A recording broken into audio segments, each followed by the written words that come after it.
वाराणसी के Sunbeam Bhagwanpur school के शिक्षक की हत्या झगड़े की 24 घंटे पहले ही रची गई थी साजिश। शहर के प्रतिष्ठित सनबीम स्कूल के शिक्षक प्रवीण झा की हत्या ने पूरे शहर को झकझोर दिया है। ये घटना महज आवेश में नहीं बल्कि पूर्व नियोजित साजिश का परिणाम निकली। वारदात का खुलासा पुलिस ने आरोपी आदर्श सिंह और उसके 2 साथियों की गिरफ्तारी के बाद किया। मामला मातृछाया अपार्टमेंट की पार्किंग से जुड़ा है।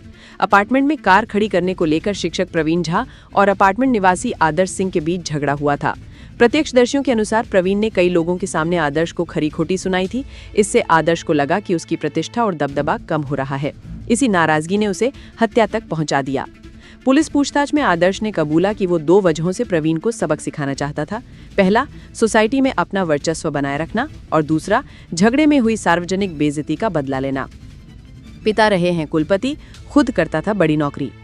आदर्श के पिता डॉक्टर दुनियाराम सिंह कानपुर के चंद्रशेखर आजाद कृषि एवं प्रौद्योगिकी विश्वविद्यालय के पूर्व कुलपति रह चुके हैं। आदर्श भी एक निजी कंपनी में बड़े पैकेज पर नौकरी करता था और कुछ महीने पहले ही वाराणसी लौटा था। अपार्टमेंट निवासियों का कहना है कि वो शराब का आदी था और अक्सर विवाद करता रहता था। हत्या से पहले आदर्श ने अपने 2 दोस्तों करण गौड़ और सतीश पटेल को चंदौसी से बुलाया।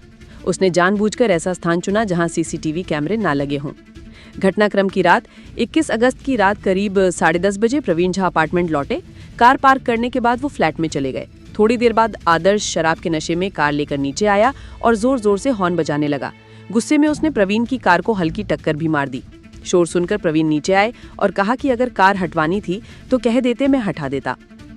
इसके बाद वो कार हटाने लगे, तभी आदर्श ने अपने दोनों दोस्तों को बुला लिया। तीनों ने मिलकर प्रवीण पर पहले अपशब्द और फिर हमला कर दिया।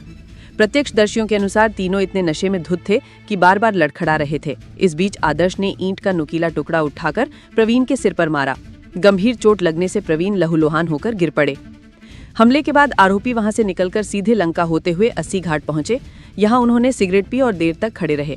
पुलिस को दिए बयान में आदर्श ने कहा कि उन्हें ये पता नहीं था कि प्रवीण की मौत हो चुकी है, इसलिए वो शहर से बाहर नहीं भागे।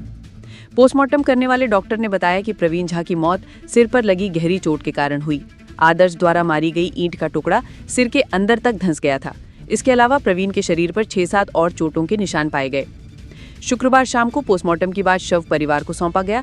मणिकर्णिका घाट पर अंतिम संस्कार हुआ, जहां भारी संख्या में रिश्तेदार और परिचित मौजूद थे। घटना से पूरा इलाका स्तब्ध है। अपार्टमेंट निवासियों का कहना है कि आदर्श पहले भी विवादों में पड़ता रहा है और नशे के चलते सुरक्षा गार्ड तक को पीट चुका है। अब इस जघन्य हत्या ने सोसाइटी की शांति और सुरक्षा पर बड़ा सवाल खड़ा कर दिया है। एसीपी गौरव के नेतृत्व में पुलिस ने तीनों आरोपियों को बजरडीहा इलाके से गिरफ्तार कर लिया है। आरोपियों पर हत्या का मुकदमा दर्ज कर लिया गया है। पुलिस का कहना है कि इस वारदात में शराबखोरी, दबदबा कायम करने की मानसिकता और व्यक्तिगत अहंकार तीनों ने मिलकर शिक्षक प्रवीण झा की जान ले ली।